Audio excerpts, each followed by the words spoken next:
Good morning, students. As we are reading chapter 7, where the cold reasons, and in this chapter we are reading about Greenland.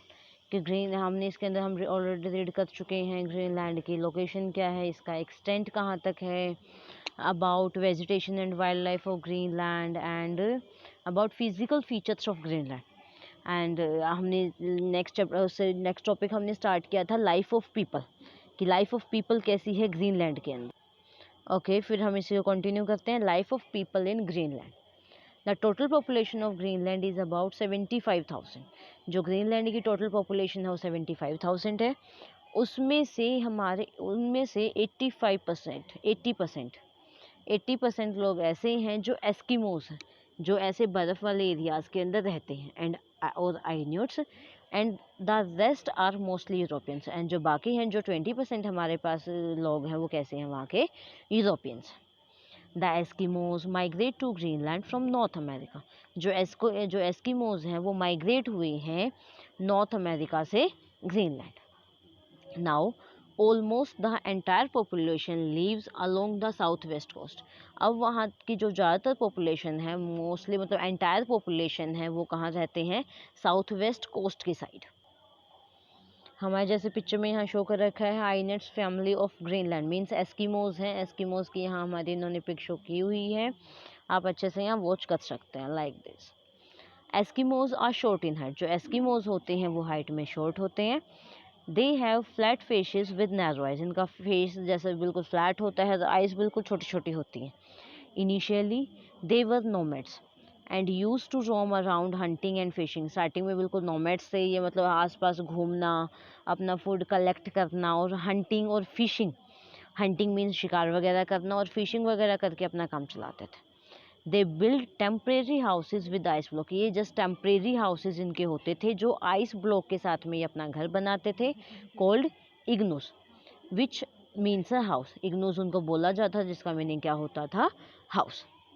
Eskimos wear clothes made from the skins and fur of seals. जो Eskimos होते हैं इनके जो clothes बने हुए होते हैं ये जो सील्स होती हैं उनकी स्किन और उनकी फर के द्वारा इनके कपड़े बने हुए होते थे, क्योंकि जो उनकी स्किन और उनके फर होते थे सील्स के वो उनको भी ठंड से बचाते हैं। ऐसे ही यहाँ पे बहुत ज़्यादा ठंड होती है तो मतलब ठंड से बचने के लिए उनकी स्किन के ये कपड़े बनाते हैं। Man women and children wear almost the same type of dresses. चाहे मैन हो या फिर वोमेन हो या चिल्ड्रंस हो, वो सभी मोस्टली एक ही टाइप की मतलब सेम टाइप की वो ड्रेसेस को वियर करते हैं। They cover their head with fur caps. वो अपने जो उनके हेड होते हैं उनको फर कैप के साथ में कवर करते हैं। Their hooded jacket is called parka. उनकी जो हुडेड जैकेट होती है, हमेशा हुडेड जैकेट वो पहन के रखते हैं, उनको क्या बोला जाता है, परका उनको बोला जाता है। They wear double trouser and high boots. वो हमेशा डबल ट्राउज़र पहन के रखते हैं और साथ में उनके होते हैं हाई बूट्स, ठंड से बचने के लिए। ये जितनी भी उन्होंने ये क्लासिफिकेशन उन्होंने की है इसकी कि सर के ऊपर ये हुड फर कैप डालते हैं, इस टाइप की जैकेट डालते हैं, टू टाइप डबल लेयर उनकी जैकेट होती है एंड हाई बूट्स पहनते हैं। ये सब चीज़ें थी ठंड से खुद को सेफ रखने के लिए। Nowadays most Eskimos led a settled life. But आजकल जो ज़्यादातर एस्किमोज हैं उन्होंने एक सेटल्ड लाइफ लिविंग करना स्टार्ट कर दिया। They are living in small villages and town along the sea coast. वो छोटे छोटे गाँव में बना के रहने लग गए हैं वहाँ पर, और मोस्टली वो सी कोस्ट के समुद्र के किनारे उन्होंने रहना स्टार्ट कर दिया। Some towns have पक्का house, electricity, schools, hospitals etcetera. काफ़ी जो वहाँ हाउसेज हैं उन हाउसेज के अंदर मतलब काफ़ी जो टाउन्स उन्होंने बना रखे हैं उन वहाँ पक्का हाउस बनाया हुआ है उन्होंने अपना। साथ ही साथ में वहाँ इलेक्ट्रिसिटी भी, स्कूल्स, हॉस्पिटल, सब चीज़ों की फैसिलिटी वहाँ प्रोवाइड हो चुकी है। The houses are made of wood and stone. अब जो उनके हाउसेज हैं वो आइस ब्लॉक के प्लेस पर वुड और स्टोन के बनने स्टार्ट हो गए हैं। Some Eskimos live in skin tent called tupik. अब भी कुछ एस्किमोज ऐसे ही हैं जो स्किन के द्वारा बने हुए टेंट के अंदर रहते हैं जिनको टाउपिंग्स बोला जाता है। Eskimos are hard working people. जो वहाँ के एस्किमोज हैं वो बहुत ज़्यादा हार्ड वर्किंग पीपल है। They are expert hunters and fisherman. वो वहाँ के बिल्कुल एक्सपर्ट हंटर हैं, बहुत अच्छे से शिकार कर सकते हैं, साथ में बहुत अच्छे फिशरमैन हैं। They use large boats such as umiak and kayak for hunting whales in the open सी।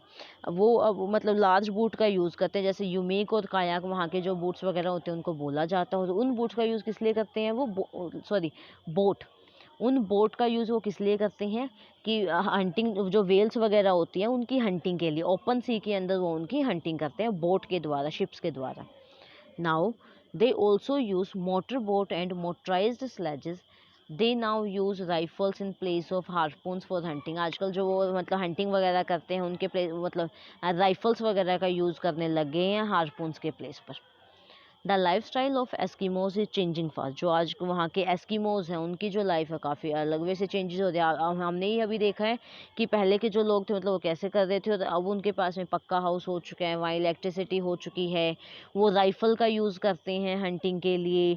तो कितनी सारी चीज़ों में हमारा डिफरेंस हमने देखा है अब इसके अंदर। तो उनकी जो एस्कीमोज की लाइफ स्टाइल है वो बहुत फास्ट वे में चेंज हो रहा है। Many of them are now working in mines and oil field. आज मतलब मोस्ट ऑफ देम हैं वो वहाँ पे मतलब माइंस और ऑयल फील्ड के अंदर काम करना उन्होंने स्टार्ट कर दिया है। Some town in Greenland are now connected by airways with cities in Europe and North America. जो काफ़ी सारे टाउन्स हैं ग्रीनलैंड के वो एयरवेज के द्वारा और एयरवेज के द्वारा कनेक्ट हो चुके हैं, वहाँ भी फ़्लाइट आने जाने लगी है, एरोप्लेन का वहाँ पे हो चुका है की सुविधा वहाँ उनको मिलना स्टार्ट हो गई है। और जो किस किस को कनेक्ट करती है, यूरोप एंड नॉर्थ अमेरिका से ग्रीनलैंड को कनेक्ट करती है। Fish processing is the main industry in Greenland. Greenland के अंदर जो मेन इंडस्ट्री उभर के हमारे अब सामने आ रही है वो है फिश प्रोसेसिंग की। ठीक है, क्योंकि वहाँ पे ज़्यादातर जो कौन सा एरिया, कोस्टल एरियाज़ है, तो वहाँ पे समुंदर है। इस वजह से वहाँ पे जो फिशिंग की इंडस्ट्री है वो उभर कर सामने आ रही है। Some farming is also done along the south west coast. अब आजकल वहाँ कुछ फार्मिंग भी होना स्टार्ट हो गई है। कौन से एरिया के अंदर होती है वो, साउथ वेस्ट कोस्ट के अंदर। इसके साथ ही हमारा जो चैप्टर है, चैप्टर 7, ये हमारा आज फिनिश होता है। Thank you.